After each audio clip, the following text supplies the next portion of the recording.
J.O.A.T.D back with another one. Alright guys, this is J.O.A.T.D back with another video. Today's video is going to be on how to read your BMW battery.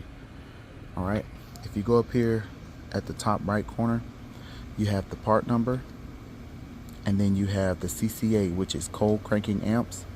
So the cold cranking amps at 0 degrees Fahrenheit is 850 cold cranking amps. Okay, so your cold cranking amps on this battery is 850.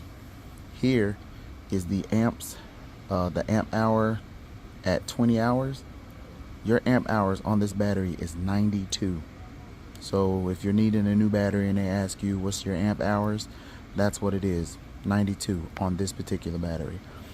If you need to know the type of battery, it is a AGM battery.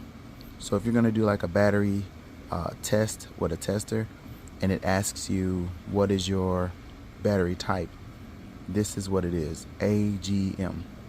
Alright guys, now this right here is an older 2005 battery. If you go up here to the top, this is a 2023 battery. So if you look over here, it's basically the same. Part number, cold cranking amps at 0 degrees Fahrenheit, 850. Amp hours, you got 92 amp hours at 20 hours. And then down here at the bottom, you got AGM. And that right there is how you read your BMW battery. This is J.O.A.T.D, and I'm out.